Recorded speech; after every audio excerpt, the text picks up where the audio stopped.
Olá, pessoal, tudo bem? Hoje nós iremos dar continuidade às nossas aulas de História do sétimo ano.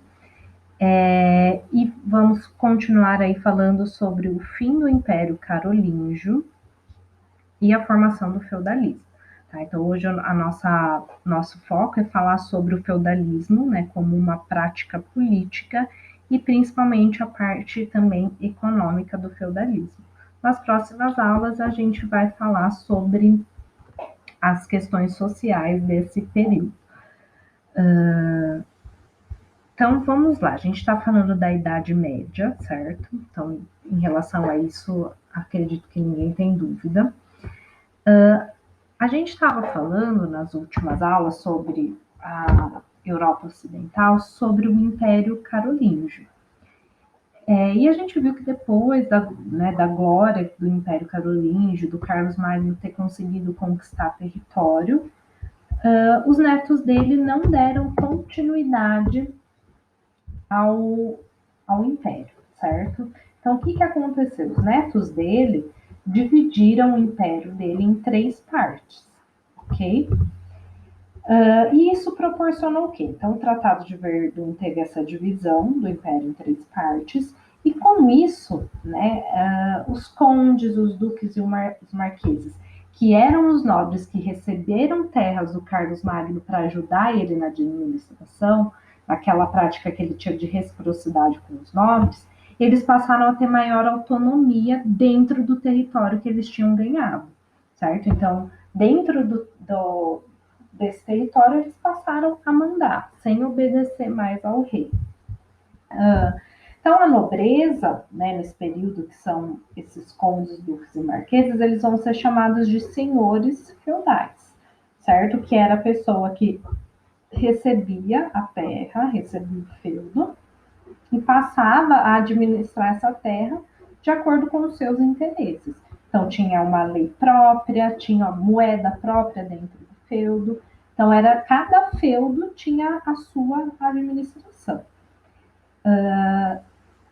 Dentro desses feudos, existiam os camponeses, né, que eram pessoas aí. Nessa época, os trabalhadores, os camponeses, eles não podiam ter terras, né, era proibido, só a nobreza é que podia ser dona de terras.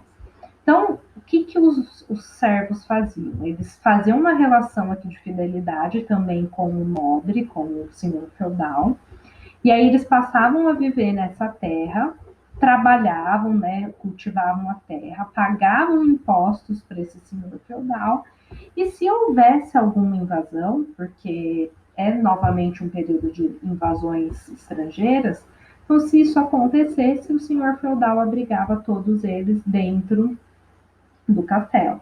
Então o castelo ele é um símbolo desse poder do senhor feudal, um símbolo do feudalismo, né? As torres, a fortificação aqui do castelo, ela retoma essa necessidade de proteção que eles tinham nesse período, de proteção de invasores externos.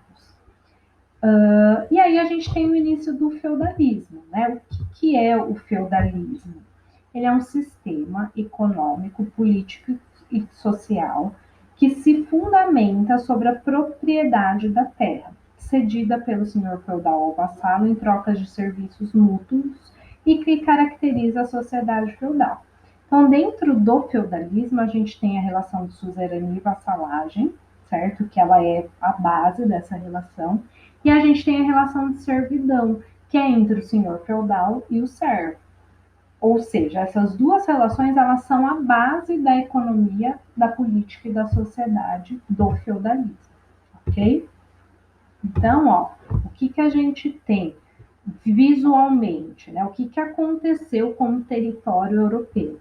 Então, a gente tinha aqui o Império Carolíngio dividido em três partes, e aí ao longo do tempo, olha como foi dividindo o poder político, certo? Então, cada pedacinho aqui, né, que está coloridinho, ele tinha um senhor feudal, e esse senhor feudal ele vai montar no seu território.